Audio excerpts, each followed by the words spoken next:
जय श्री गुरुदेव, जय श्री कृष्णा। 14वां अध्याय।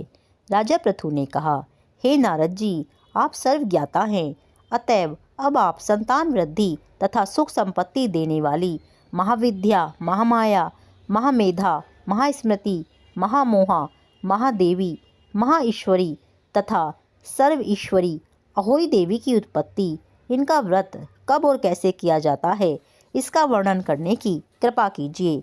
तब नारद जी कहने लगे कि एक समय कलिकाल में बड़ा भारी अकाल पड़ा तथा महामारी फैलने से अनेकों अकाल मृत्यु हुई। तब सब लोग एकत्रित होकर इस विपत्ति से छुटकारा पाने का उपाय सोचने लगे। अंत में निश्चय करके कार्तिक कृष्ण सप्तमी को सबने व्रत रखा। व्रत करते समय सायंकाल चामुंडा देवी हाथ में नर मुंड लिए प्रकट होकर कहने लगी कि मैं रुद्र सहित विहार करने के लिए यहाँ पर आई हूँ, परंतु समस्त संसार में पाप छाया हुआ है। ब्राह्मण वेदहीन, क्षत्रिय सामर्थ्यहीन तथा वैश्य और शूद्र धर्महीन हो गए हैं। स्त्रियों ने पतिव्रत धर्म छोड़ दिया है, इसीलिए सब लोगों को अहोई देवी का व्रत करना चाहिए।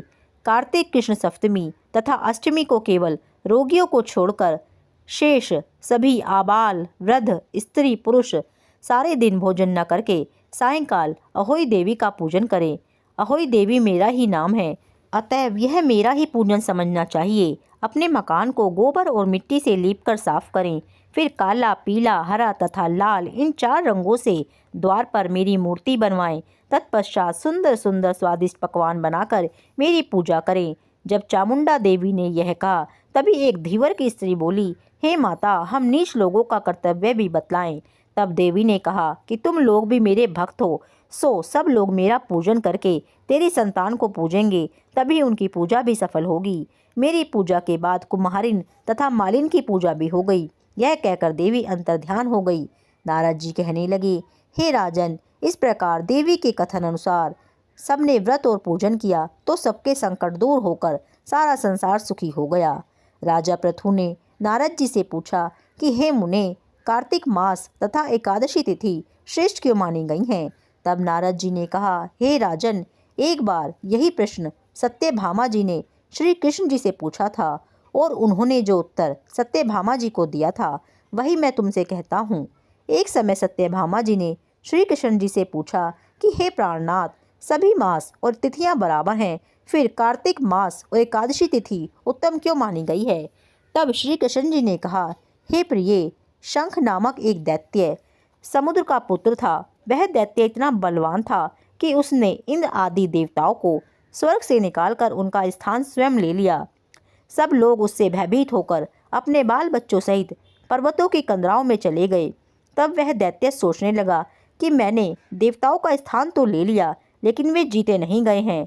सो ऐसा प्रतीत होता है कि देवता वेद मंत्रों से बलशाली हैं, अतएव मंत्रों सहित वेदों को हर लाऊं। जब उसने वैसा विचार किया तो वेद डर के मारे समुद्र में चले गए।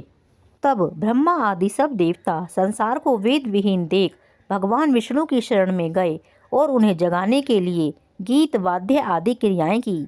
भगवान के जागने पर आवाहन, आसन, पाद्य, अर्घ्य, आचमन, स्नान, वस्त्र, यज्ञोपवीत, चंदन, पुष्प, धूप, दीप, नैवेद्य, तांबूल, प्रदक्षिणा तथा नमस्कार द्वारा उनका पूजन किया।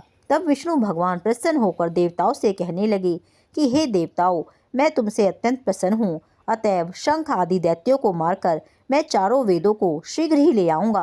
परंतु आज से वेद बीज मंत्रों सहित कार्तिक मास में जल में निवास करेंगे।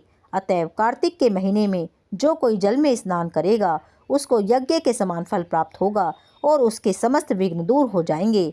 हे देवताओं, आज एकादशी के दिन आप सबने मुझे जगाया है, इसीलिए सब तिथियों में एकादशी की मान्यता सर्वाधिक होगी।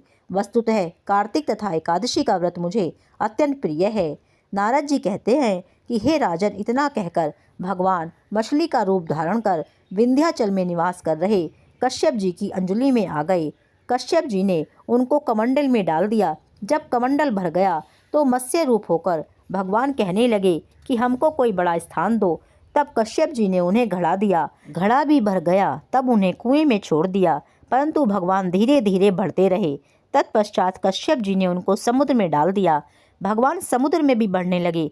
फिर मत्स्य अवतार भगवान शंखासुर दैत्य को मारकर बद्रीनारायण के आश्रम पर आए। वहां आकर भगवान ने देवताओं से कहा कि हमने शंखासुर को मार दिया है, अतएव अब ऋषि और मुनि जाकर समुद्र में से वेदों को ढूंढ लाएं, तब तक देवताओं सहित प्रयाग में मेरा निवास रहेगा। तब ऋषियों ने अपने तपोबल द्वारा समुद्र में से वेदों के 6 अंगों छंद, व्याकरण, कोश, वैद्यक, ज्योतिष तथा स्मृति को ढूंढ निकाला। जिस वेद का जो भाग जिस ऋषि को मिला, तब से वह भाग उसी ऋषि का माना जाता है। इसके बाद समस्त ऋषि ब्रह्म आदि देवताओं के पास आए। उन्होंने वहां पर अश्वमेध यज्ञ किया। तभी से प्रयाग तीर्थों का राजा कहा जाने लगा।